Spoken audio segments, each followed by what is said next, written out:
Assalamualaikum warahmatullahi wabarakatuh. Berjumpa lagi berjumpa bersama saya Arif A. Oke teman, ini dia tanaman cabai saya, cabai rawit red usia 2 bulan. Ini udah mulai berbunga dan belajar berbuah teman. Oke, di sini saya kasih tahu teman-teman semuanya. Jadi siapa takut menggunakan garam ya? Saya nggak pernah takut kalau menggunakan garam karena saya kocornya nih tetap menggunakan garam untuk tanaman cabai saya ini. Entah dari awal tanam sampai dia berpanen berkali-kali tetap saya pakai pupuk usulan itu menggunakan campuran garam teman. Jadi kalau garam mematikan itu menurut saya itu bohong. Yang mati itu kalau menggunakan garamnya terlalu banyak, tidak aturan itu baru mati. Kalau sesuai aturan dia tetap akan tumbuh subur dan bagus. Nah, salah satunya ini teman, dari awal tanam saya pun tetap menggunakan kocoran garam. Jadi kalau teman-teman kalau tidak percaya boleh ini cek video saya yang sebelum-sebelumnya, jadi 2 bulan yang lalu atau 1 tahun yang lalu. Pada saat saya menanam cabai, apakah saya tidak menggunakan garam? Saya pasti menggunakan garam teman. Ini dia takaran yang saya gunakan. Ini teman contohnya garamnya, nanti saya akan langsung kasih tahu ke teman-teman. Saya akan mempraktekannya, akan saya kocorkan ke tanaman cabai saya. Jadi kalau teman-teman masih takut, ragu-ragu, tidak usah ditiru. Jadi teman-teman kalau mau tiru boleh dicoba beberapa tanaman dulu, baru teman-teman lihat hasilnya bagaimana teman. Jadi saya menggunakan ini garam curah atau di sini namanya garam krosok. Kalau orang sebut kristal juga bisa ini.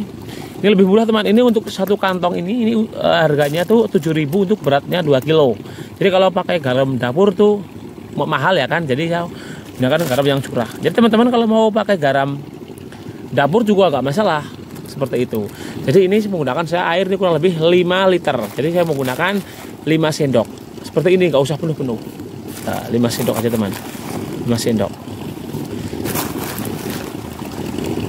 Nah, nggak usah penuh-penuh teman, 5 sendok aja. Nah, ini jadi takarannya itu per liter 1 sendok garam. Seperti itu. Kita aduk teman. Jadi kalau untuk tanaman yang baru saja tanam itu boleh. Jadi baru saja tanam itu pada usia 10-15 hari atau 20 hari setelah masa tanam. Itu baru boleh dicampur, maksudnya dikocor dengan menggunakan garam. Nah seperti ini. Jadi ini ada yang tanya, ini bisa diaplikasikan dengan Ponska? Ini bisa banget. Urea juga bisa diaplikasikan, bukan dengan NPK juga bisa, dengan kalsium juga bisa. Jadi dicampur tuh bisa dengan pupuk lain. Seperti itu teman.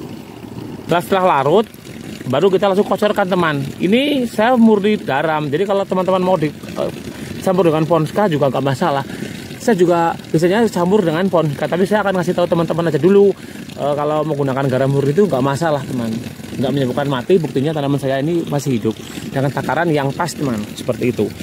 Kalau masih ada ragu-ragu, jangan ditiru, coba aja beberapa tanaman seperti itu teman. Jadi saya menggunakannya tuh sampai ini untuk pohon yang udah dewasa seperti ini 2 bulan saya menggunakan 1 gelas ini penuh seperti ini. Ini gelas takar sendiri ini kurang lebih 100 mili lah teman, seperti itu per tanaman. Jadi kalau mau dikocor di sini boleh, di bawah sini juga boleh. Kan akarnya juga udah menyebar kemana-mana seperti ini lah. Kocornya teman, kocor. Ini banyak sekali manfaatnya. Jadi kalau teman-teman nggak percaya manfaat garam, itu boleh searching atau googling dan ketik jurnal manfaat garam. Itu kalau teman-teman baca di jurnal itu lebih detail komposisi garamnya. Dan tabelnya seperti itu. Katanya kan ini garam natrium klorida kalau tidak salah tuh, pernah saya baca tuh ya kan.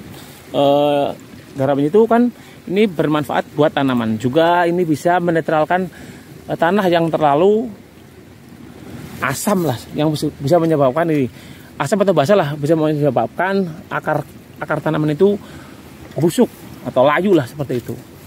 Tidak ada alternatif lainnya. Jadi ini pupuk murah ya teman ya. Teman-teman kalau mau coba boleh teman. Nih. Oke. Saya tuh tidak pernah bohong teman pada tanaman saya. Jadi kalau kita coba-coba pada tanaman kita sendiri itu nggak masalah teman. Coba-coba pada tanaman sendiri itu nggak masalah. Jadi ada apa-apanya tanaman sendiri, nggak merugikan orang lain. Jadi kalau teman-teman masih takut ya itu tadi. Coba beberapa tanaman, lihat hasilnya beberapa hari. Kalau memang menunjukkan hasil yang bagus, boleh diteruskan atau ditiru teman. Nih teman. Jadi kira-kira ini aja dulu teman, sering-sering dari saya tentang memanfaatkan garam untuk kocor atau sebagai pupuk pada tanaman cabai. Jadi ini tidak hanya untuk tanaman cabai sih, untuk tanaman lain bahkan bunga pun bisa teman. Jadi interval penggunaannya untuk tanaman besar seperti ini antara 10 sampai 15 hari sekali. Seperti itu. Untuk yang baru, tanaman cabai yang baru itu juga bisa banget teman. Tapi dengan takaran dan dosis yang berbeda pastinya. Kalau tanaman masih kecil, beberapa hari setelah tanam. Jadi misal 10 hari sampai 15 hari setelah tanam itu bisa menggunakan cukup 20 mili sampai 30 mili seperti itu. Oke, kira-kira ini aja dulu teman, sharing-sharing dari saya. Saya Ri, wassalamualaikum warahmatullahi wabarakatuh. Salam sukses para petani Indonesia.